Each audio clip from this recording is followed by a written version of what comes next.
Hey guys, Basil and Will for Grayson Hobby, and today we're going to do a product highlight of a product.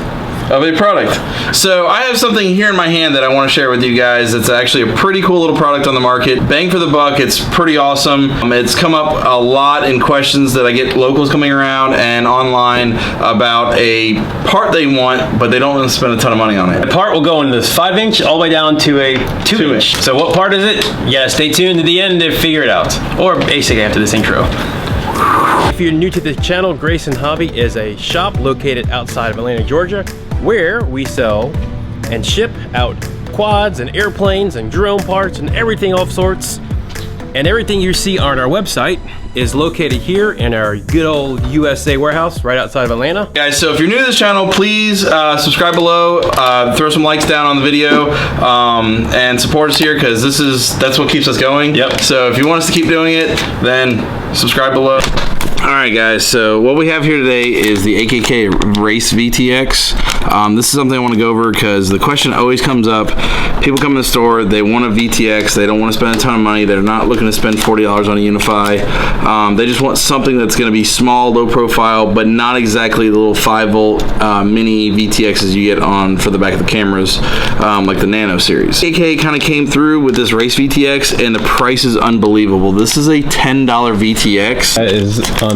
And I mean, it's nice. It actually is very nice.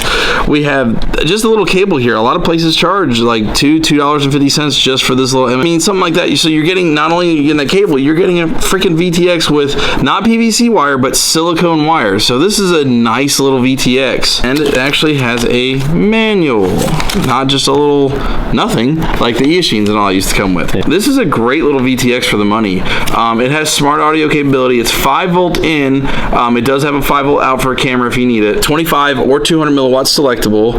It does have a microphone, so you can actually pick up audio with the transmit audio for the guys that want that. It only weighs 3.5 grams for lightweight, and it's just a good little setup for the money. You can see, like, I put this on one of my Diatone original Rabbit 5-inch, and what I've done here is I've actually put it on the Diatone board. This came about because I had a Unify that I didn't have a Unify for a warranty repair, so I replaced it, and then I didn't have a VTX on mine, so I was like, what am I gonna do?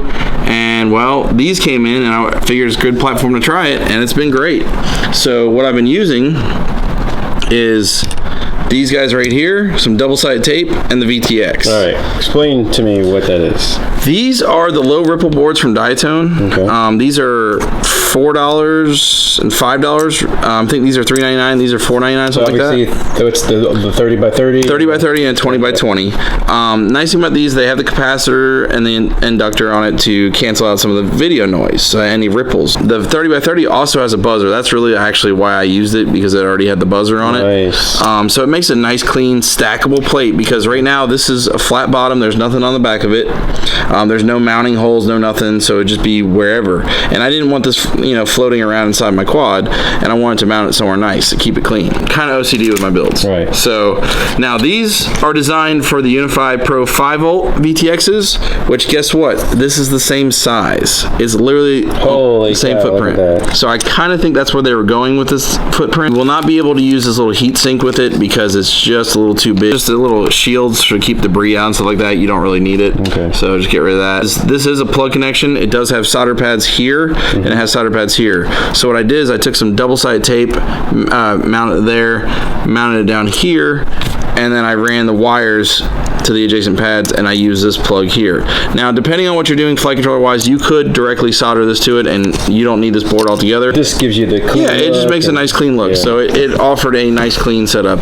And you can see in this build here that I took, because this is a 5-volt flight controller, the 5-volt for the VTX, I wired the power going from the 5-volt and ground pad over to here. I actually desoldered these two wires here, which is the camera pads. This would be the camera 5-volt out and ground. I didn't need those, so I just did away with them. So which one did you do? I was off. I did away with the 5-volt power to the camera and the ground to the camera, because it's a common ground here. Video in, and then smart audio is the green.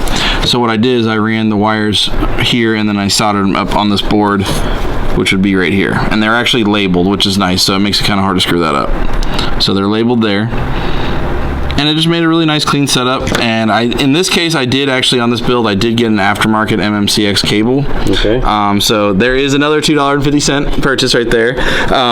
But I did run that in 90 degree to run it on this particular setup. You probably wouldn't have to do that. You could flip this board around in different orientations and run it out the back if you wanted to.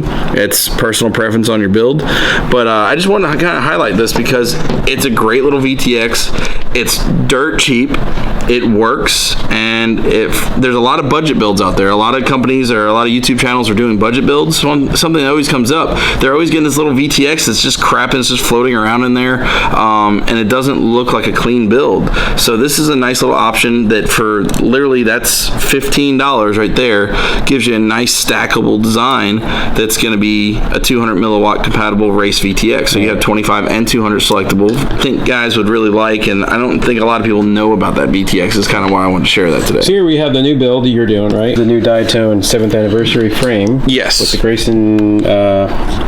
Yeah, so this is a build I'm going to be working on shortly, and basically on this one, if this has a 9 volt and a 5 volt selection, so when you're wiring this up, you would actually do the video and smart audio in here, and then you'd have the ground and 5 volt on these inner pads here. So this VTX will work for it as well.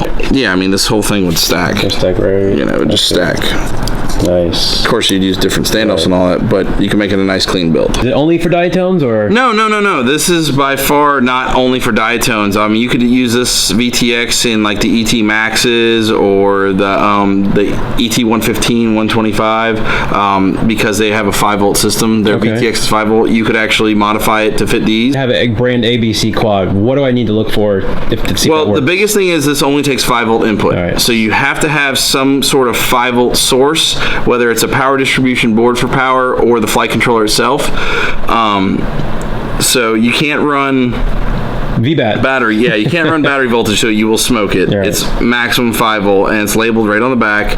You know, smart port, voltage in, ground, 5 volt out, ground. I'm sorry, video in, and then 5 volt in right there. But you guys have to make sure you run 5 volts into it, but other than that, it's been good. The only thing I could really honestly gripe about, the MMCX connector, when I was early mounting it, I actually did manage to knock off one of the solder pads on this one, or not this one, but the one I mounted. Mainly because I used some really good 3M extreme tape, and it mounted very tight, and I wanted to move it around because I mounted the way I didn't like it. And when I went to pull it off, I actually noticed that I was starting to pull the MMCX connector all loose. Okay. So you got to remember, it is only soldered there. So if you do mount it, make sure you do that. You may want to take like a little epoxy or something like that, possibly, and reinforce it. Gotcha. You wouldn't shrink wrap that or anything, right? Would you? On this particular one, no, because the way I mounted it, I just double-sided tape. Basically, all you need to do out here, so that would be one there, and then I'm going to cut a second layer out, but I'm also going to cut out around here so I got room for the solder pads. So you put like one layer there, and then solder the wires, put the second stack. Oh, like a sandwich. Yeah, and then you can raise it up. Yeah, and you can raise it up, but that way your wires are completely closed. If you're really good at soldering, you can do really clean solders, you probably could get away with just doing the one. What if I'm not good at soldering? If you're not good at it, double it up. Okay. You just don't want it grounding to the board anywhere, possibly. Gotcha. So make it. But you could literally do that. Good. Yeah. So you could just do 2 stacks, and you can cut them both out like that if you want to. But now this is for the 20 by 20, right? Yeah, this is for the 20 by 20. The 30 by 30, you can literally just the square. And you're good. And double sided. Now if I'm bad at soldering on, and I use a 30 by 30. Well, this one, the wires are right there, so it's not hard. This VTX and a build we're going to be trying to do later on that we've been talking about. This is probably the VTX I'm going to use for that build just because of the price point, and it gets the job done. You know, at the end of the day, money doesn't grow on trees. All right, so people are already skeptical. It's a $10 VTX compared to a $50 VTX. So my range must be limited to 1/10 or 1/5 the range. Well, here's the thing, guys. If you guys have seen reviews on the TX03 from ESG and the TX02, the ones that are 200 milliwatt capable, the AKK makes the Nano 1, 2, 3, etc. that have the ability to 200 milliwatt. And they look, this is the same electronics. Those two look awfully the same. Yeah, they're pretty much, well, yeah, because they were, okay. Basically, guys, this is the same electronics on a different form factor. AKK has definitely listened to a couple different major names out there that wanted stuff in the review world, and they've actually gone through and made that footprint. They've changed their electronics to a different shape to cater to the needs of the FPV community. Right. So that's really cool. This one happens to be the footprint of more like the Unify style. Like but that. you didn't answer the question. How far can it go? That is completely dependent on your receiver, your antennas, your environment, where you're flying, the right channel, how much noise in that channel in the area is. Yep. There's so many variables. Yep. What I've used compared to 200 milliwatt on my TBS Unify that I had on that quad, being the same area, I'm going around the same buildings, I'm getting the same breakup in the same areas. So it's not like, oh no, because it's $10, it doesn't work at all. Does the Unify work better? It might be tighter on the bands from channel to channel. You might be able to fly more people with kind of thing, because it's less noise bleeding to other channels. Individual guy that's flying in the park on a Sunday Flying afternoon. by yourself. So I joke about the range. We literally get on every video we do. How far can it fly? And as everybody knows who's anything on the FPV, it varies. So that's anything else? That's pretty much all I wanted to cover on that today.